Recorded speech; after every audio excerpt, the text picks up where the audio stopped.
जब यह संसार युगों युगों के अंधकार से युक्त था, लोग पाखंड, भय, घृणा, अहंकार, हिंसा से ग्रस्त थे, तब इस संसार में एक महात्मा का जन्म होता है और वह महात्मा और कोई नहीं, तथागत गौतम बुद्ध हैं। गौतम बुद्ध हमेशा कहते थे, यह संसार दुखों से भरा है और इन दुखों का कारण तृष्णा, लालच है और इस तृष्णा से बचने का केवल और केवल एक ही मार्ग है और वो मार्ग मोक्ष अर्थात निर्वाण की प्राप्ति है।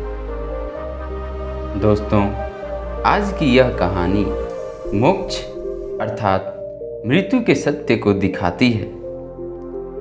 बहुत समय पहले की बात है, श्रावस्ती नगरी में एक कृषा गौतमी नाम की एक कन्या रहती थी। गौतमी उसका असली नाम था। काम करते करते वह जल्दी थक जाती थी, इसीलिए लोग उसे कृषा गौतमी के नाम से पुकारते थे। गौतमी जब यौवन में प्रवेश किया तो उसका विवाह हो गया। गौतमी गरीब घराने की थी, अतएव उसकी ससुराल के लोग उसका यथोचित आदर न करते थे। कुछ समय बाद गौतमी के एक पुत्र हुआ। अब घर में उसका आदर होने लगा, लेकिन होनहार कुछ दूसरा ही था। गौतमी का शिशु जब कुछ बड़ा हुआ और वह इधर उधर खेलने लायक हुआ तो ईश्वर ने उसे अपने पास बुला लिया। गौतमी ने सोचा, पुत्र जन्म से पहले मेरा इस घर में अनादर होता था, पुत्र जन्म के बाद लोग मेरा आदर करने लगे, लेकिन ये लोग मेरे प्रिय शिशु को न जाने कहाँ कहाँ छोड़ देंगे। गौतमी अपने मृत पुत्र को गोद में ले उसके लिए घर घर दावा मांगती फिरने लगी। लोग ताली बजाकर हंसी ठट्टा करते और कहते, ए पगली, कहीं मरे हुए की भी दवा होती है। किसी भले आदमी को गौतमी पर बहुत दया आई। उसने सोचा, इसमें इस बेचारी का दोष क्या है? यह पुत्र शोक से पागल हो गई है। इसकी दवा बुद्ध भगवान को छोड़कर और किसी के पास नहीं है। उसने कहा, माँ, तुम बुद्ध भगवान के पास जाकर उनसे पूछो। गौतमी अपने शिशु को गोद में ले जहाँ बुद्ध पालथी मारे बैठे थे पहुँची और अभिवादन करके बोली, हे महात्मा, मेरे पुत्र को दवा दीजिए। तथागत ने कहा, तूने अच्छा किया जो यहाँ चली आई। देख, तू इस नगर में से जिस घर में किसी की मौत ना हुई हो, सरसों के दाने मांग ला, फिर मैं तुझे तेरे पुत्र की मौत की दवा दूंगा। भगवान की बात सुनकर गौतमी बहुत प्रसन्न हुई और सरसों के दाने लेने के लिए चल दी। पहले घर में जाकर उसने निवेदन किया, देखिए, बुद्ध भगवान ने मुझे आप लोगों के घर से सरसों मांग कर लाने को कहा है।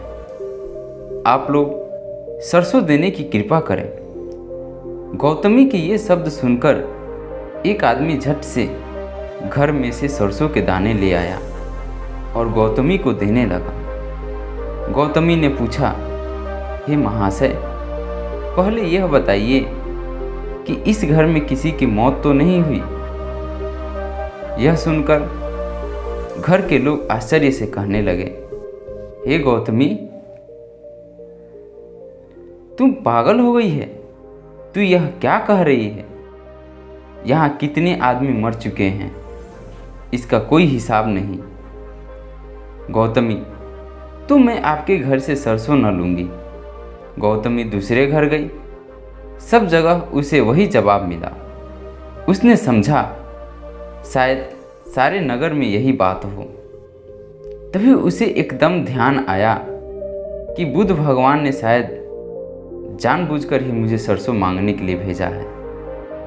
वह शीघ्र ही अपने मृत पुत्र को नगर के बाहर शमशान में ले गई और उसे अपने हाथ में लेकर बोली, हे प्रिय पुत्र, मैंने समझा था कि शायद तुम ही अकेले मरने के लिए पैदा हुए हो, लेकिन अब मुझे मालूम हुआ कि मौत एक ऐसा सत्य है जो सबके लिए है। जो पैदा हुआ है उसे एक न एक दिन अवश्य मरना है। इतना कहकर अपने पुत्र को शमशान में रख वहाँ से लौट आई। लौटकर गौतमी बुद्ध के पास गई और उनके चरणों में गिर पड़ी और बोली, हे महात्मा, आपने मेरी सारी समस्याओं को दूर कर दिया। मैं अपने पुत्र शोक में पागल हो गई थी। मैंने यह नहीं जाना कि मृत्यु इस संसार की अकाट सत्य है, जिसकी इस संसार में किसी के पास कोई दवा नहीं, कोई इलाज नहीं है।